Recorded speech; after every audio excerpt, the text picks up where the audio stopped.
What's up, everybody? Welcome to another episode of Inside Inter Miami, the Miami Herald's Inter Miami show. I'm your host, Andre Fernandez, Deputy Sports Editor at the Herald, joined once again by my co-host, Inter Miami beat writer, Michelle Kaufman, who just hit the ground in Miami back from Chicago. A trip that, was not good for Inter Miami, unfortunately. I mean, we're following this team hoping that they can somehow sneak in the playoffs, and they're in a 1-1 battle. And all of a sudden, it's like the roof caves in against Chicago. 3 goals in an 11-minute span and a costly defeat where now, Lionel Messi looking like he may come back soon. So a lot to cover in this episode. Michelle, welcome back from Chicago. Wish it was under better circumstances for the home team. Yeah, I mean, it was crazy. First of all, the number of people that were there to see Messi at Soldier Field, they had a record crowd. They broke the all-time record, 62,124 people, Wow. 62,124 through the turnstiles to watch that game. They've never had a crowd that big in Chicago Fire history. That's awesome. No, Lucy. Anyway, and but they were almost all wearing Messi shirts. I mean, I would say that maybe 3/4 of the crowd was there to see Messi. And even though there had been the reports that he might not play and whatever, it had, was doubtful, questionable, whatever. These fans were still holding out hope. They had already spent the money on these tickets. I spoke to some fans, who had bought these tickets back in June and July. There's been a lot of talk of Inter Miami's, just trying to bamboozle the fans so that they'll buy the tickets. In this case, more than 55,000 tickets were already sold by the end of August before he was even injured. So these tickets were already paid for, spoken for before Leo Messi got injured. So these are people who have been buying tickets from the minute he signed in June, July, August. And they wanted to see Messi. What they saw instead, they didn't see Messi. What they saw was the fire on fire. And actually, their coach, Frank Klopas, said this is the best thing that could have happened to their club because they average 14,000 people per game. And they've been trying to build their following. And all of a sudden, they had 62,000 people captive in that building. And they got to see the Chicago Fire score 4 goals in the second half and beat Inter Miami, even though Messi wasn't there, Jordi Alba wasn't there, Leo Campana wasn't there. But, Sergio Busquets was there and Joseph Martinez and other players. They're kind of a glamour team. The Miami team is always sort of seen as a glamour type team. So, Frank Klopas was saying it was really the best thing that could have happened for the Fire because all of those fans who were there for the first time, they were exposed to their team and maybe they'll come back. And he said, maybe next time they won't be coming just for the Inter Miami game. Maybe they'll come next season and watch a few games for the Chicago Fire. So it was great for them. It was terrible for Inter Miami. Yeah. It was. I mean, they basically the way the Bears are playing, they're not going to get a better crowd than that at that place all season. It's kind of like the effect like when the Marlins host the Yankees, and all of a sudden the attendance goes from like 5,000 to like 35,000.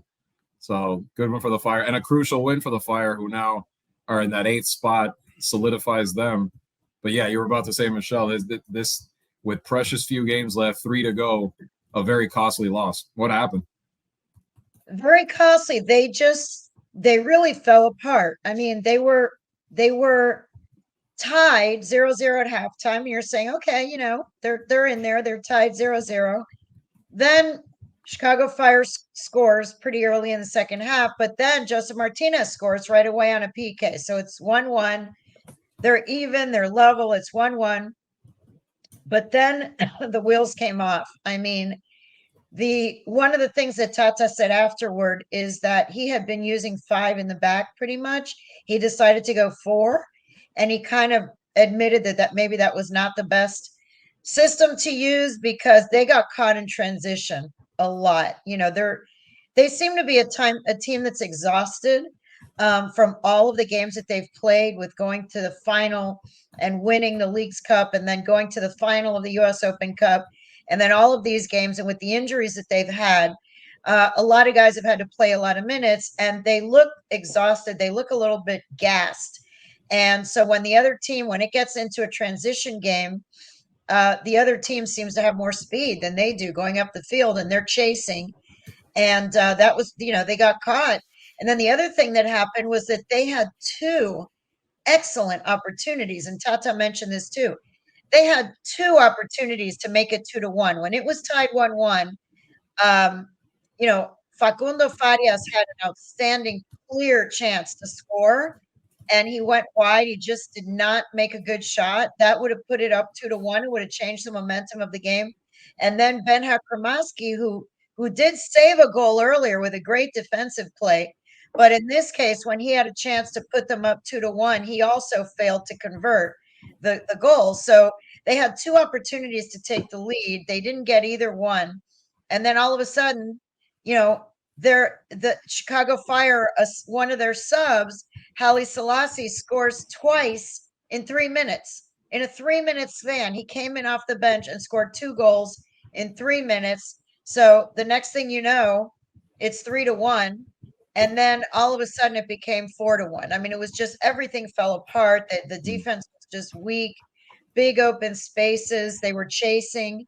And then on the other end, they couldn't finish. And the truth is, even when Busquets is there, which he was there, it's not the same. He has telepathy with Jordi Alba and with Leo Messi from all the years they played together at FC Barcelona. So when the three of them are on the field, as they were for the 12-game unbeaten streak, remember that? Remember when we were talking about, is anybody going to beat the team? They're going to go undefeated the rest of the season. Is anyone going to beat them? Yeah. That's how we were talking, because they went 12 games unbeaten. They went 12 games unbeaten with Messi.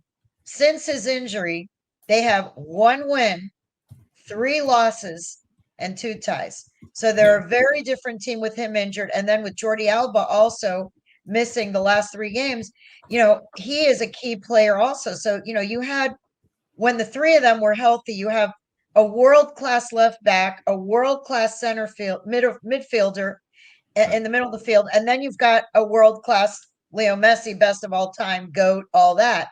The 3 of them working it together from the back of the field to the center to the front, the way they connected, not just the 3 of them, but the spaces that they opened up for all the other players. When you're missing 2 of the big 3, it's like the Miami Heat. You had 3 stars. When you're missing 2 of the 3 stars, it is not the same team. Yeah, it's not the same. And it's like the orchestra is out of tune. Like there's no, you have the one person there, but you need them all to be in sync, all working, and it's just not. And that's the frustrating part. You could just tell. Yeah, you could just tell they weren't organized. They just weren't as organized. They weren't as confident either, because when the other players have said all along that when Messi is on the field and when the 3 of them are on the field, they all feel like their game is elevated because they feel a great sense of confidence, a boost of confidence. And when they're not there, that's missing. So they were a team that was, they were struggling. They were missing all their they were missing their leaders. They were also missing Campana, who was also out injured. He may be able to come back this week. We'll find out tomorrow for the game on Saturday. But yeah, last night it was a disaster. I mean, it was very sad for the fans who went to see Messi and didn't get to see him. And they all showed up in their pink shirts and in their Argentina shirts. They didn't get to see their hero. The Chicago fans were happy because they won 4-1.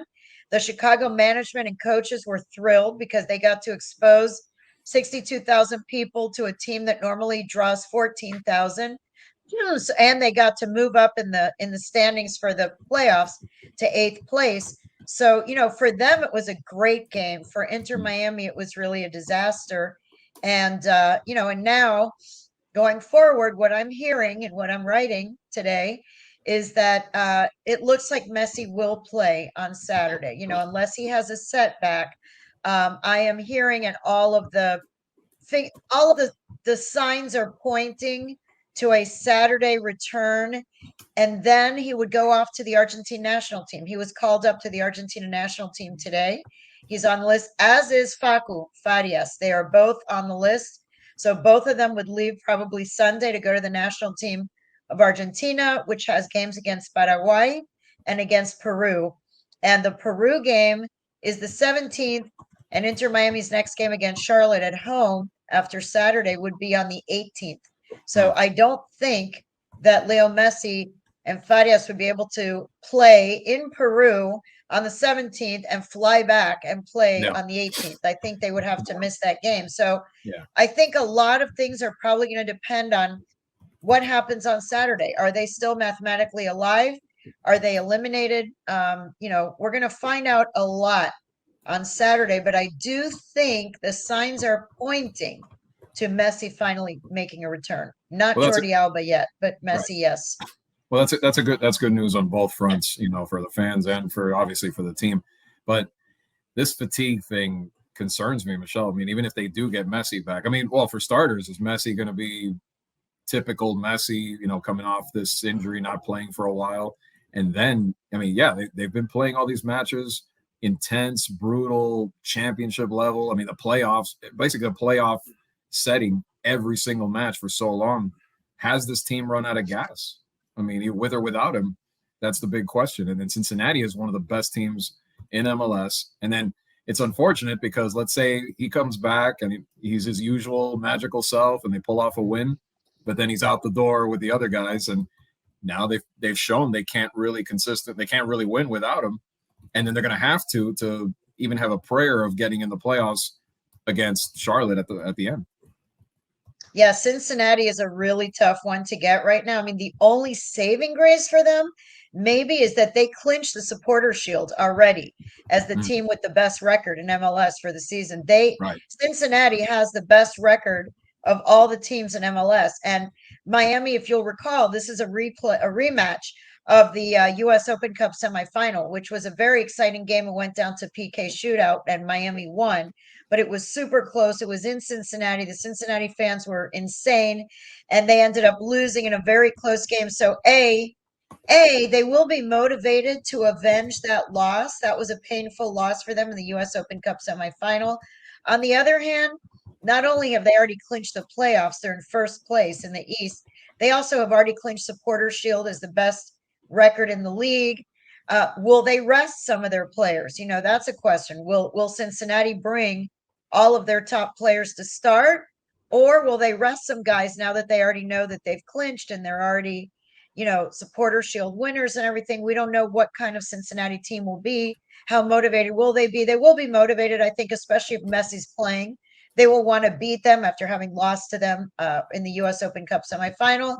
But Miami is getting a very, very good Cincinnati team. Very, very good, as we saw in the US Open Cup semifinal. And then, like you said, if Messi comes back, injects the whole team with energy, everybody's so excited. He's back. Leo is back. Leo is back. And then Sunday, boom, boards an airplane and goes to Buenos Aires. And it's like, air out of the tires again. It's like they inflate the tires of the car and then they deflate the tires. Just stick a big fat needle, stick a big nail in that tire and deflate again, because it is deflating. It's deflating for the fans. It's deflating for his teammates. It's deflating for everybody involved in MLS. What about Apple? What about Apple that paid 2.5 million and is banking on all these people who bought subscriptions to watch Messi play? And he has missed 6 of the last 7 games. He has played exactly 37 minutes since September 3rd. Since September 3rd, okay, we're now into October, into the first week, deep into the first week of October. He has played only 37 minutes since September 3rd. So, Apple is not getting the Messi show that they wanted. MLS is not getting the Messi show that they wanted. And for sure, Inter Miami is not getting what they were getting for 12 games in a row. So it's been, you cannot overstate what a big loss it's been and how deflating it's been to have him missing for so many games. Yeah, because more than a team, it's a league signing with MLS, and they're not getting the return for their investment. I mean, it is what it is. It's an injury, whatever's kept them out, but it's just super unfortunate, obviously. But I mean, Michelle, if they don't make it, I mean, let's look at the playoff situation for a second. I mean, they're still right now at 33 points. They're 5 points 33. Still behind Montreal, who's at 9. Spots. Yeah. So I mean, with 3 games left, 9 points available, you pretty much realistically have to win all 3, or you should win all 3 to have a good chance. But I mean, having won the Leagues Cup, having come so close to winning the U.S. Open Cup, had Had it been with him and everything, would it have gone better? Maybe they win the championship of that too. If they fall short, is this season still a success? Is it still, or do they consider it kind of a letdown? Well, I think if you measure it by the big picture of what they accomplished from July 21st until October 21st, which is 3 months. If you judge the season based on what they did in totality from July 21st to October 21st, there are successes and achievements there. The team won the League's Cup. They went on a 12-game unbeaten streak. They won the League's Cup. They made it to the final of the US Open Cup. They had to play it without the best player in the world. So that was a struggle. And then, they are still with 3 games to go. They have a chance. They are still alive if they win the 3 games, and some other things have to happen, by the way. If they just win the 3 and end up with 42 points, that may not be enough. Other teams are going to have to lose that are between them and ninth place. So, but still, they're in the picture. They're not mathematically eliminated. Some teams are already eliminated, like Toronto. They are not eliminated. They're still alive with 3 games left. They won a League's Cup. They made it to the US Open Cup. The team was playing much prettier soccer when they were on that run. They were really, really fun to watch. Everybody was enjoying watching them play, and obviously created all the buzz and all the excitement, and the ticket sales and the jersey sales and all that stuff. So I guess if you judge it by what they did from the time the overhaul started in early July, I would say it's a success. The thing is, the season is going to end on a downer. It's like all the success was between July and August, and then Right. September and October were just like Yeah. wah wah, like super exciting for July and August, and then all of a sudden September came, and they went down a slide. And so did they succeed? Have they achieved a lot? Yes, they have. They really have, especially considering Tata came in and all these players were new to the league.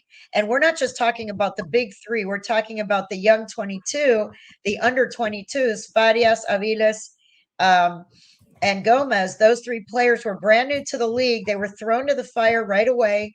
You have a guy like Benja Kanamaski, David Ruiz. These are really young players, teenagers, 20-year-olds that were thrown to the fire. They've all really shown that they're good players. They have a lot of promise. So I think in general, as a whole, you would say that it's a success. But if they end up losing the next few games and going out on a 5-game losing streak or something like that, or 5 losses and a tie or something, that's going to really be, it's just going to be demoralizing to end the season that way. It would be good if they could if something good could happen over the next 3 games that would lift the team's spirits. A lot of the fans are also down about the raising of the ticket prices.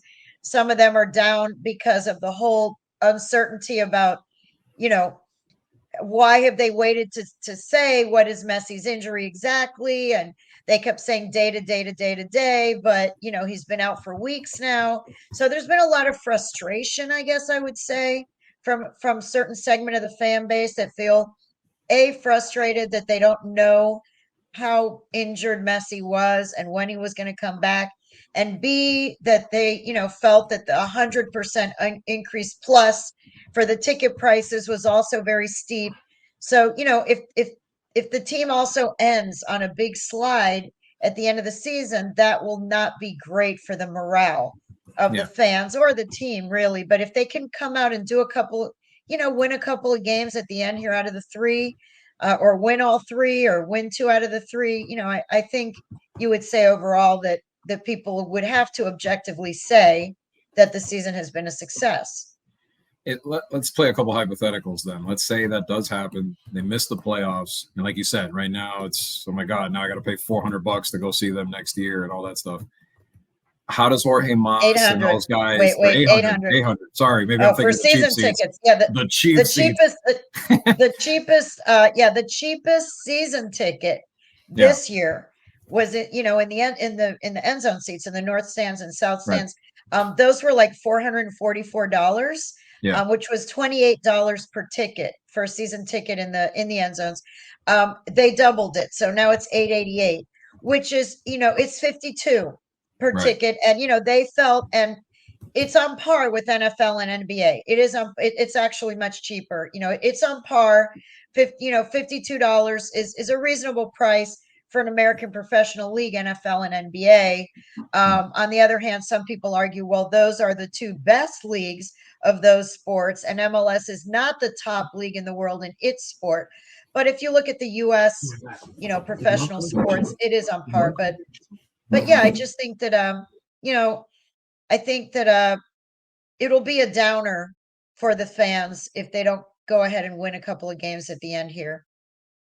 No, what I meant by hypothetical was how does Jorge Mas and these guys, like, how do they keep the excitement going? I mean, it's going to take, what is it going to take? Like, just signing players in the off season, kind of keep that going forward. If this does end on a, like you said, on a big Debbie Downer, them missing the postseason and everything else, how do they keep that? How do they keep the rock star show going? How do they keep the excitement going toward next season and now this off season coming up?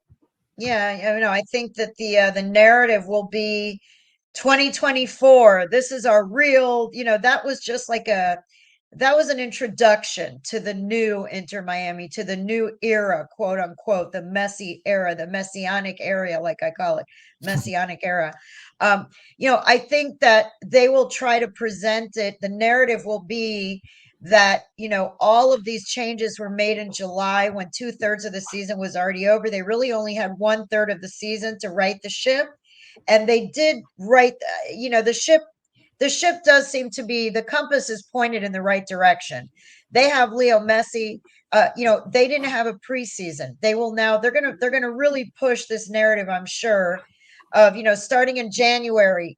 They're gonna have a true preseason, which they didn't have. These guys just came in, boom, off vacation and off finishing their seasons elsewhere. And Tata just came in to coach in the middle of July, and all of a sudden, they're in the thick of the Leagues Cup, and then they're in the thick of the US Open Cup, and then they're in the thick of the run for the playoffs. So I think the narrative will be, we're sorry that it ended this way, but look at all we did, and let's look toward the first full season that we're going to have together. 2024 is going to be our year. 2024 is going to be when all these guys are going to be able to train together in the off season and get ready together. And I'm sure there will be a few changes on the roster that will be exciting. They'll probably try to get a forward. I don't know what's going to happen with Joseph Martinez, if he'll stay or not. His contract is up. Campana will stay because, they signed him to a contract extension. They just signed Kamal Miller the other day to a contract extension. I thought that was a good move. So, they've got a good nucleus of a team. They've got these three superstars, the three new under 22 initiative guys, some of the young teenagers from the Miami team that were here from the academy. And yeah, they'll fill in some spots and, maybe get a couple of signings that excite people. And then I just think the narrative is going to be, join us in 2024 for the first full season. This is when we're really going to be the new and improved Inter Miami. You just got a taste. You just Yeah. got a taste of what we can be. Now imagine if we do that for a whole season. Now it's for real. Now we're going to win 3 trophies, everybody, not just one. That'll be their selling point. But let's put, now that's for the negative side. Now let's do the positive hypothetical. Michelle, they beat Cincinnati this weekend, maybe with Messi. Let's say that happens. Tactically, putting on your visor of looking at this team maybe a little more like it was pre-Messi. Tactically, how do they beat Charlotte to keep this thing alive without him to then maybe get in? Yeah, I mean, it's going to be hard. They have to beat Charlotte twice. They'd Yeah, have to beat them at home on the following Wednesday after the break, and then they would have to beat them 3 days later on turf in Charlotte. right. So they have to beat the same opponent back to back, one at home, one on turf, and the game here would likely be without Messi without Farias, without possibly, I don't know if Kamal Miller, I'm not sure. I have to check if Canada has any games. They may be losing him. Drake Callender was not called up for the U.S. national team for this window. So Drake was not called up, Yedlin was not called up, and Ben Hakramaski also was not called up. So those three guys are going to be available. Busquets will be available. Jordi Alba, they are pointing to that Charlotte game for his return. He's probably going to return to practice next week, and they are hopeful that he would maybe make his return against Charlotte on the 18th. So that would be a big, bonus for them if he can play. Um, you know, they've really struggled without Messi, but having Jordy back would be big. I think then you've got two of the big three, okay? And not as many guys are going on national team duty as did the last time because the American players were not called up. I don't know for them if Campana gets called up or not. That's going to depend also on if he plays on, how he looks. Is he healthy? Are they going to leave him off the roster again? They're going to have to first of all, I think he will probably play five in the back because the four in the back experiment did not work very well against Chicago. I think they're going to have to really have a wall to make sure that when the other team counters and when they're in transition, that this team, which is gassed and exhausted and doesn't really have as much speed, when you don't have Jordi Alba, when you have, you've got Noah Allen, Kristoff, who's not a speedster. Busquets is not a speedster.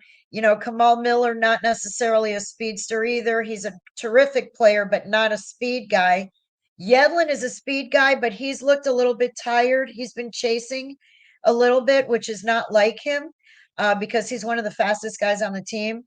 So, I think there is an exhaustion factor that has definitely come into it and mentally exhausted. Like you said before, every game has been a must-win game. Every game is a critical game, one after the other. And now, if they win against Cincinnati and they're facing another one of these must-win or we're eliminated against Charlotte, but again, without Messi, they're going to have to figure out how to get the energy, play five and back so that they're not as vulnerable to the counterattack. And they've got to finish their chances. I mean, I know it's easier said than done, but they've got to, when they have those clear chances right in front of the goal, they've got to put it in the back of the net. I mean, I know, again, easier said than done. I'm not saying I could do it, but this is what they're paid to do. This is what the forwards are paid to do. So they're going to have to improve a lot from what they showed against Chicago if they're going to win any games for the next three, but especially if they have to play without Messi again. Yeah, that's where you missed the world-class striker there that can do that for you. But I think the bigger point, you made a great point, is the defensive help on the back. I mean, the formation change because, you can't keep getting burned like that. And the fatigue is a major concern right now. It's like putting that extra safety in football back there. Like you can't let the other team's blazers keep getting past you. That was very alarming to see that happening over and over again to them. So if they don't fix that up, if they don't shore that part up, then again, I just don't see it happening. Even if the comforting thing though is, like you said, I think you called them, what did you call them? The young three. A couple of members of the young three will be available. The young three, yeah. Yeah. So that helps. At least you have a little bit of reinforcements, going into that game, assuming they're able to play there. So before our next episode, they'll have already played Cincinnati. They'll have already played that first one against Charlotte. So we'll know, Michelle, we'll know by the next time we're doing this if they're still alive or call it a season pretty much at that point. But yeah, they will be eliminated if for the going into the Cincinnati game. Mathematically, there's a million permutations, but they could be eliminated Saturday if they lose and two of three other scenarios happen involving Montreal, NYCFC, and Chicago. They could be eliminated if they lose and two out of three of those scenarios happen. Otherwise, they could still be alive. Even with a tie, they could still be alive. That game against Charlotte would then become the do or die game. And then, that game will determine everything. That the final game may be irrelevant after the Cincinnati game and the first Charlotte game, that last game on turf at the end of the season, they may already be out of it by then. So it's going to be very interesting. They basically, it's tough. They have to make up 5 spots, 5 points in 3 games. So it's going to be a tough, tall task. At least with Messi, though, I feel like anything is possible if he's at his best. And like you just said, he has only played 37 minutes since September 3rd. So how is he going to look? He hasn't even been training full training. He's been doing little trainings off to the side.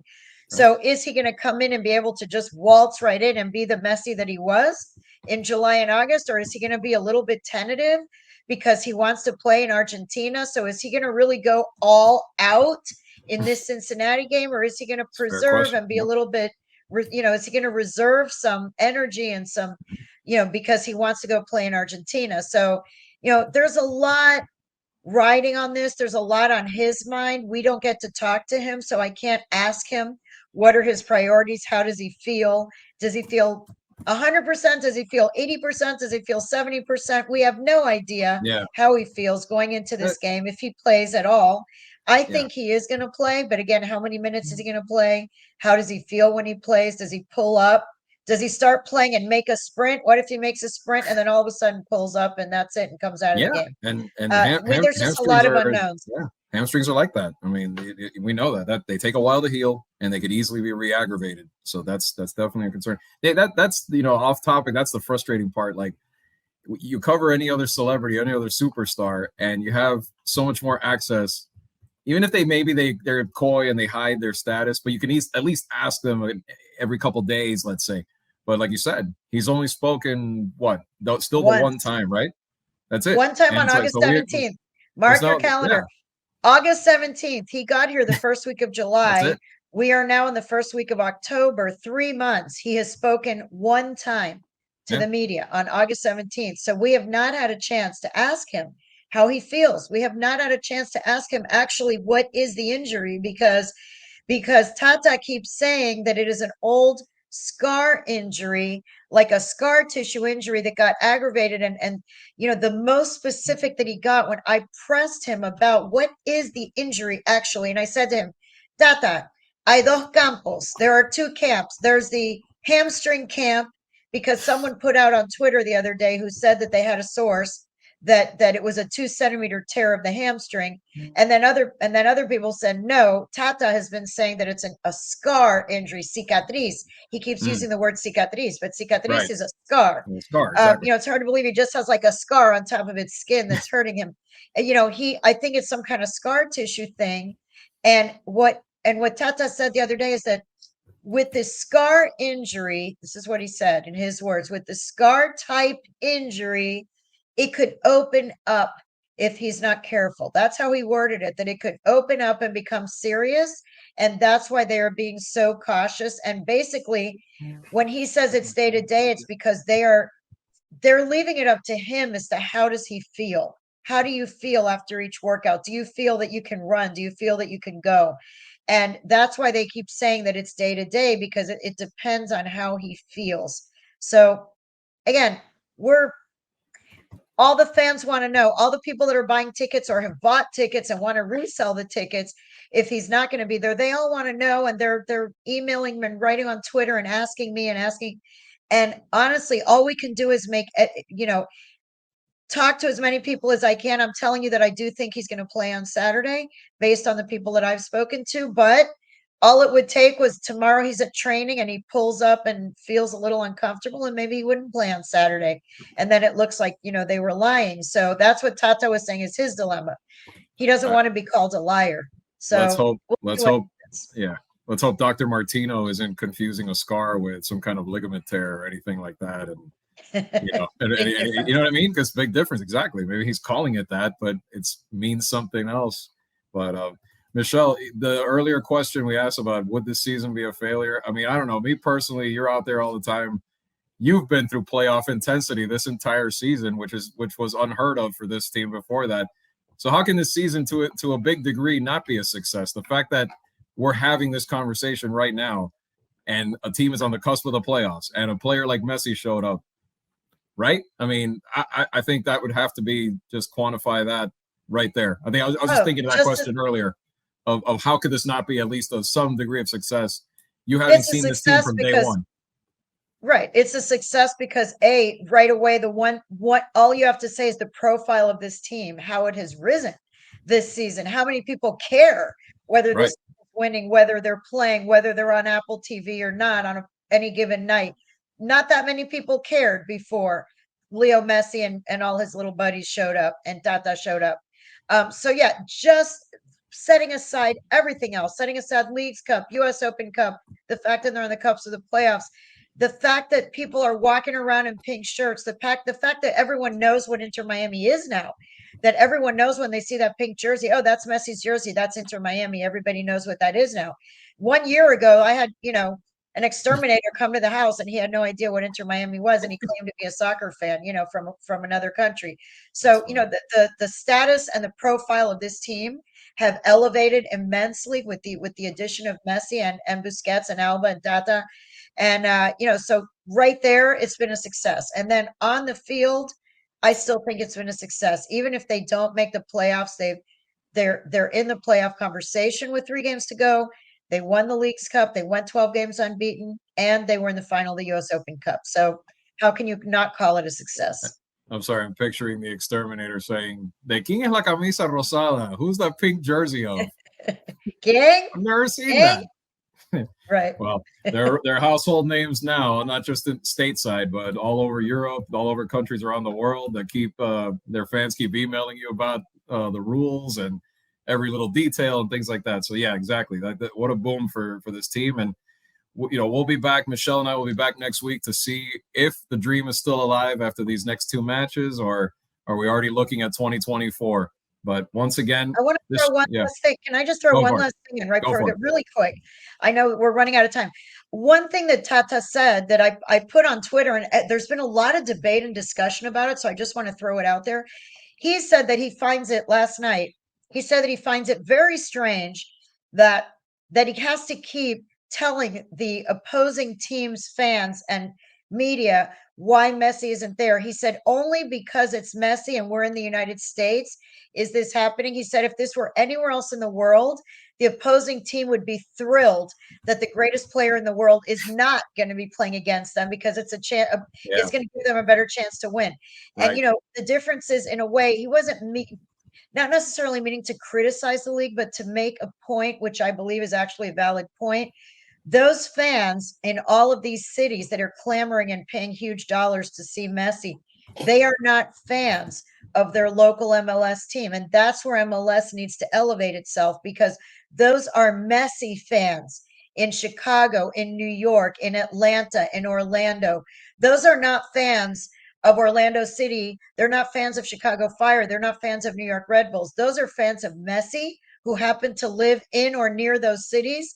And so they go to the stadium to see Messi. It's like going to see a Taylor Swift concert. They are going to see Messi. They're not going to see the team. And so that is why they feel that they're not getting what they were going to see. Around the world, soccer fans are diehard fans of their local team, and they want their team to win.